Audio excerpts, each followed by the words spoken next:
प्यारे बच्चों, जैसा कि आप जानते हैं, आज हम अपना 8वां पाठ जो है दादाजी, जो एक कविता है, हमने इसकी व्याख्या की है। आपने इस कविता को सुलेख लेखन में भी लिख रखा है, अपनी क्लास वर्क नोटबुक में भी इसे आपने लिख करके याद किया है। इस कविता से संबंधित एक चित्र भी आपने बना लिया होगा और 3 शब्दार्थ हमने लिखाए थे। इस कविता में बहुत ही आसान कविता है, केवल 3 शब्दार्थ थे। मूड, जिसका अर्थ होता है मूर्ख या कम अकल। गुजर गए का है बीत गए या बीता हुआ समय। या गुमसुम का अर्थ होता है उदास या चुप चुप। तो मात्र 3 शब्दार्थ थे, ये भी आपने लिख लिया। आज हम अपने पाठ के मौखिक प्रश्नों को करेंगे। तो शुरुआत आज करते हैं मौखिक प्रश्नों। जैसा कि आपको पता है, हम मौखिक प्रश्न चर्चा के द्वारा करते हैं। इसका लिखित रूप नहीं होता, तो हम चर्चा के द्वारा इन प्रश्नों को आज करेंगे। तो शुरुआत करते हैं अपने मौखिक प्रश्नों से। मौखिक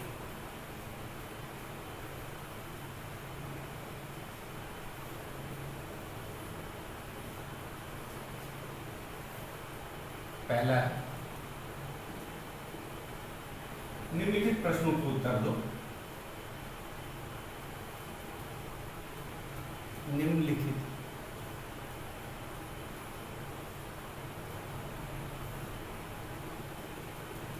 प्रश्नों के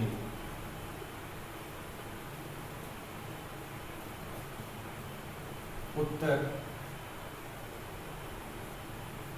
दो।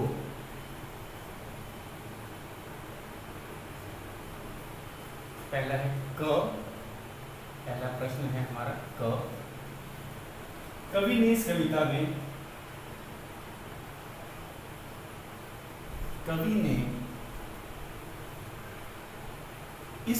में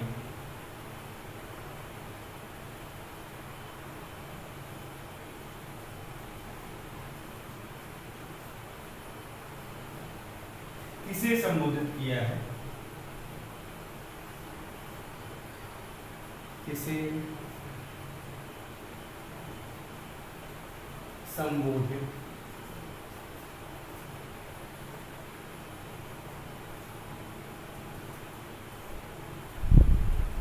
किया है?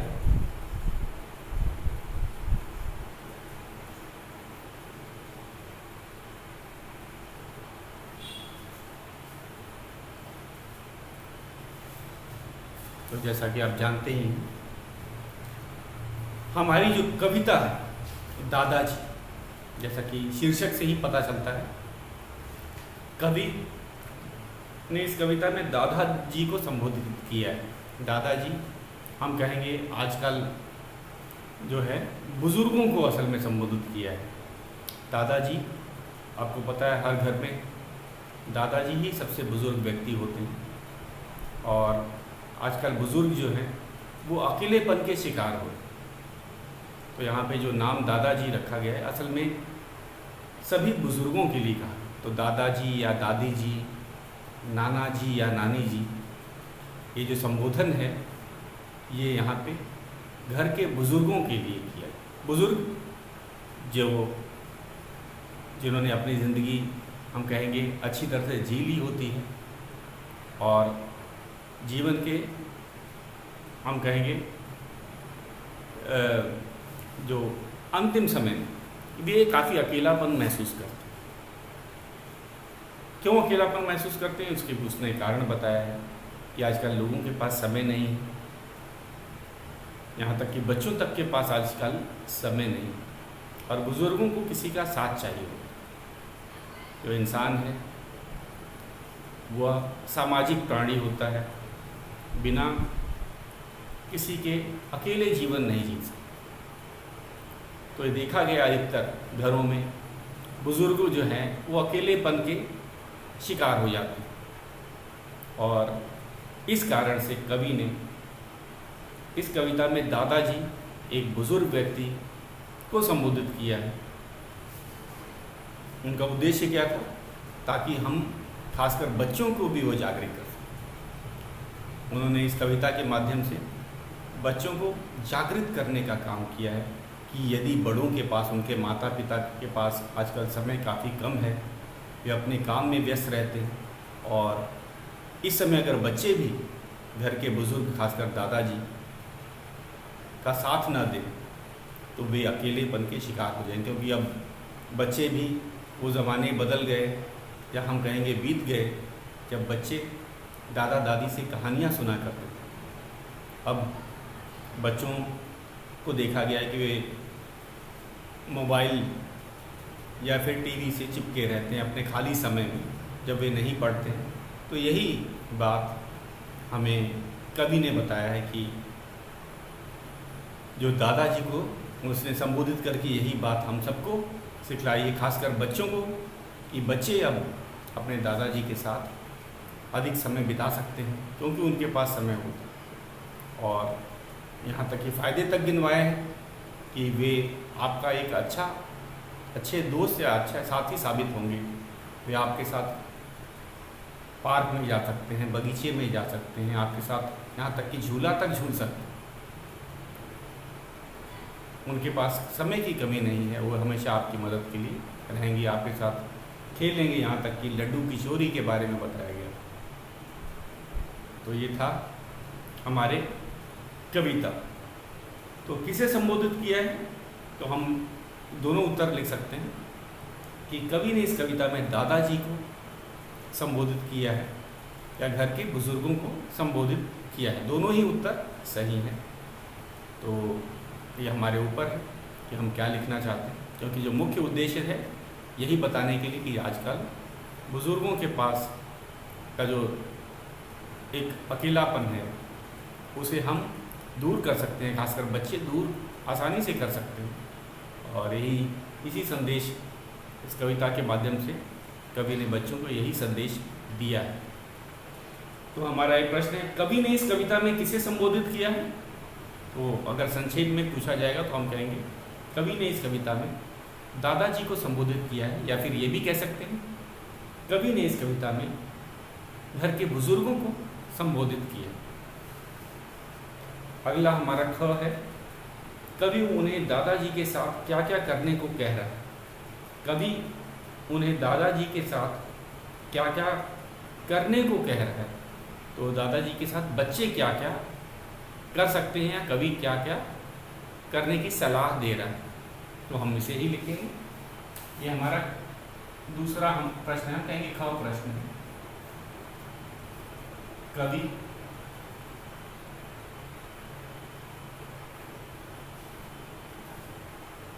उन्हें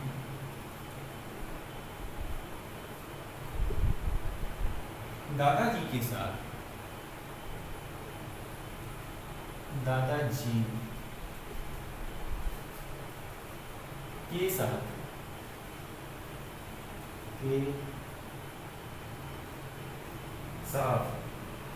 क्या क्या करने, क्या क्या करने को कहता है। करने को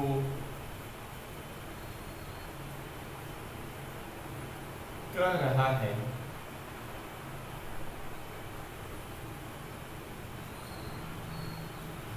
कवि उन्हें दादाजी के साथ क्या क्या करने को कह रहा है। तो जैसे कि कविता में हमने जाना कि जो कवि है, कविता के अंत में बच्चों को संदेश देता है, ये बच्चों उनको साथ लो। एक तरह से वे दादाजी के साथ समय व्यतीत करने के लिए कह रहे हैं। किनसे कह रहा है? बच्चों से। क्यों? क्योंकि हम जानते हैं कि घर के जो बड़े हैं वे आजकल अपने कामों में लगे रहते हैं। चाहे घर की अगर गृहिणी की भी बात की जाए तो वो उनका भी काम बहुत होता है, बच्चों को तैयार करके स्कूल भेजना, और उसके बाद भी सवेरे से शाम तक आपने देखा है अपने माँ को काम करते हुए। पिताजी भी उतने ही व्यस्त रहते हैं, या कभी तो वो शहर में भी नहीं रहते हैं। तो इस कारण से अब दादाजी के पास कौन जाए, दादाजी के साथ कौन समय गुजारे, तो ये बच्चों का फ़र्ज़ हो जाता है। और इसलिए कवि ने कहा है कि बच्चों को उनका साथ देने के लिए कहा।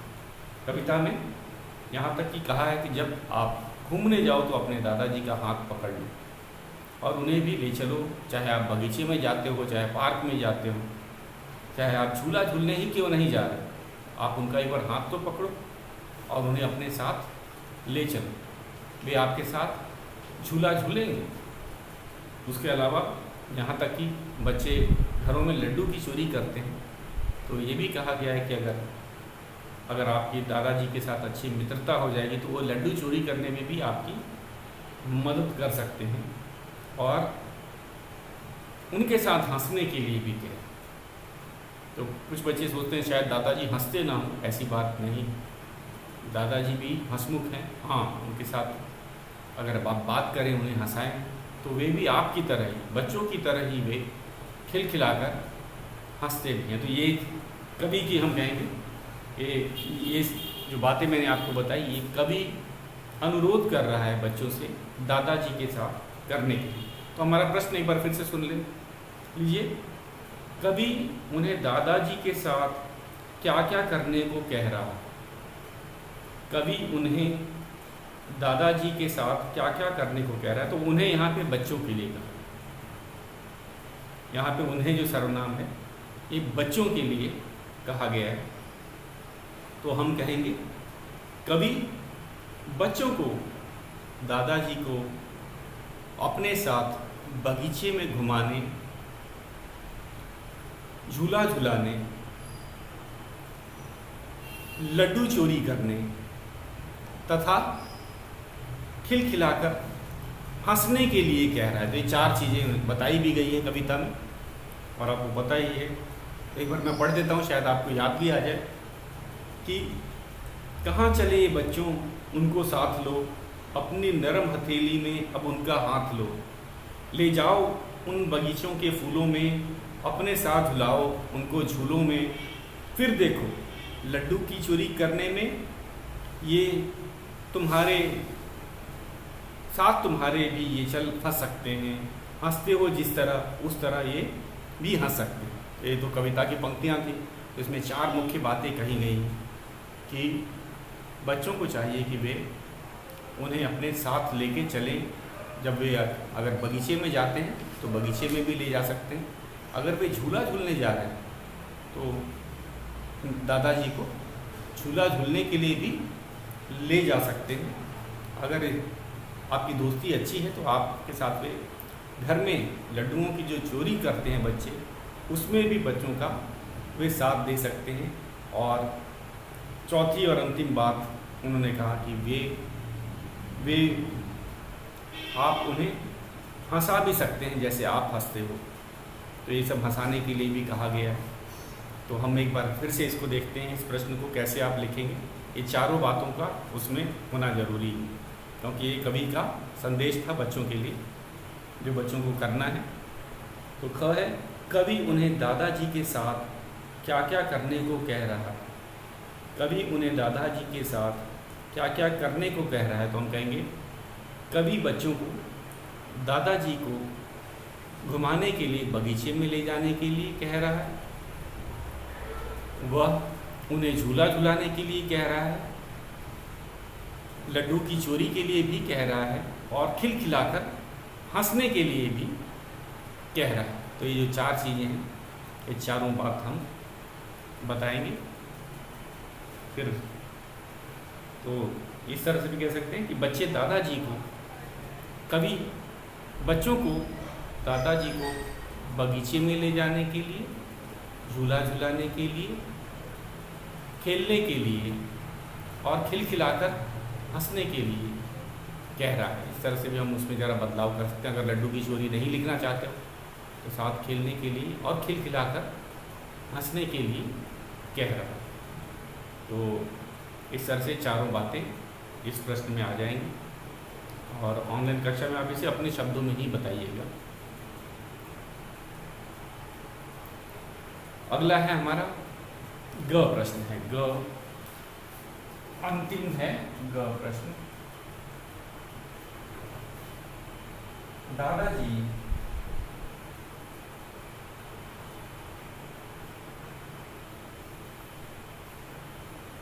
दादाजी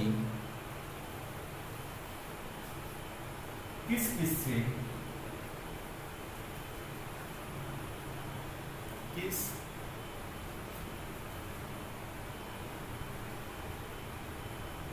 किससे नाराज हो सकते हैं, नाराज हो सकते हैं, हो सकते हैं। दादाजी किस किस से नाराज हो सकते हैं। तो जैसे कि आप जानते ही हैं, नाराज़गी के लिए शुरू में बताया गया था कि कभी को भी नहीं पता था कि दादाजी शायद नाराज़ हैं, क्योंकि दादाजी अपनी नाराज़गी का कारण नहीं पता था। कि कभी भी कविता में बता रहा है कि उसे भी नहीं पता कि किससे नाराज़ है। उसने ये बात कहाँ लिखी है, पता नहीं चल पाता है कि वे किससे नाराज़ हैं। एक कविता की लाइन है, कविता की पंक्ति है जिसमें कहा गया है पता नहीं चल पाता है कि वे किससे नाराज़ हैं। बच्चों से नाराज़ हैं कि बूढ़ों से नाराज़ हैं, चतुरों से नाराज़ हैं कि मूढ़ों से नाराज़ हैं, कचरों से नाराज़ हैं कि कूड़ों से नाराज़ हैं, चोटी से नाराज़ हैं कि जूड़ों से नाराज़ हैं। तो नाराज़गी का जो कारण है वे पता नहीं चल पाता। ये कवि ही कह रहा है अपनी कविता के माध्यम से। कारण क्या है, क्योंकि दादाजी किसी को बताते नहीं, अपनी नाराज़गी का जो है कारण किसी को बताते नहीं। तो हमारा जो प्रश्न है एक बार फिर से देख लेते हैं। हमारा जो प्रश्न है उसमें कहा गया है दादाजी किस किस से नाराज़ हो सकते हैं। तो हमें तो एक प्रश्न से ही पता चलता है कि किसी एक चीज़ का हम नहीं बता सकते, क्योंकि किस किस चीज़ से वे नाराज़ हो सकते। अभी हमें इसमें अंदाज़ा लगाना है, कभी को भी नहीं पता कि किससे नाराज़ हैं। तो एक तरह से हमें भी अंदाज़ा लगाना है कि किस किस से नाराज़ हो सकते हैं, उनके बारे में बताना है। तो जैसे कविता में लिखी है बच्चों से नाराज़ भी हो सकते हैं, बूढ़ों से भी नाराज़। ये दो चीज़ बताया है, चतुरों से और मूढ़ों से। जो लोग चतुर व्यक्ति होते हैं और मूर्ख व्यक्ति होते हैं उनसे भी नाराज़ हो सकते हैं। उसके बाद कचरों से और कूड़ों से। तो यहाँ पे मैंने आपको बताया था कचरे और कूड़े का अर्थ होता है घर में अगर साफ़ सफाई की कमी हो जाए किसी कारण से, या समय पे साफ़ सफाई ना हो, तो दादाजी नाराज़ हो सकते हैं। चोटी से नाराज़ है कि जूड़ों से नाराज़ है। चोटियाँ लड़कियों की होती है, घर की किसी लड़की से नाराज़ है कि जूड़ों या घर की महिलाओं से नाराज़ है। तो ये बताया गया है। तो अब हम इसका क्या उत्तर लिखेंगे, तो हमें यही लिखना है कि इन्हीं के बारे में बताया है कि कौन कौन सी चीज़, बच्चों से, बूढ़ों से, चतुरों से, मूढ़ों से, मूढ़ों का अर्थ मूर्ख होता है, कचरों से, लड़कियों से या घर की महिलाओं से। तो हम इसे कैसे लिखेंगे, तो चोटी, कूड़ा और कचरा तो लिखेंगे नहीं, कचरा या कूड़ा तो लिखेंगे नहीं, तो इसको किस तरह से लिखेंगे, दादाजी किस किस से नाराज़ हो सकते हैं, हमें कारण बताना है। तो हम कहेंगे दादाजी बच्चों से अल्पविराम, बूढ़ों से, चतुरों से, मूर्खों से, साफ सफाई की कमी से, घर की लड़कियों या महिलाओं से नाराज़ हो सकते हैं। तो चोटी और जूड़ों का अर्थ होता है घर की लड़कियां या घर की महिलाएं। तो हमें किसी को कुछ नहीं पता है, तो कभी भी अंदाज़ा लगा रहा है कि इन सब से नाराज़ हो सकता है। तो एक बार फिर से हमारा ये प्रश्न, इसको देख लेते हैं, दादाजी किस किस से नाराज़ हो सकते हैं। हमारा प्रश्न क्या है, दादाजी किस किस से नाराज़ हो सकते हैं। तो इसका उत्तर है दादाजी बच्चों से या बूढ़ों से, बच्चों से, बूढ़ों से, चतुरों से, मूर्खों से, साफ सफाई की कमी से या घर की लड़कियों या महिलाओं से नाराज़ हो सकते हैं। तो इस तरह से हमें इसका उत्तर देना है और ये बड़ा ही आसान है। तो आज के लिए इतना ही बच्चों। तो मौखिक प्रश्नों का आप अपने शब्दों में उत्तर दीजिएगा। ऑनलाइन कक्षा में या ऑफलाइन कक्षा में आपको ये चर्चा के द्वारा हम इसको करते हैं, आपको पता है। तो आज के लिए बस इतना ही, शेष हम कल करेंगे।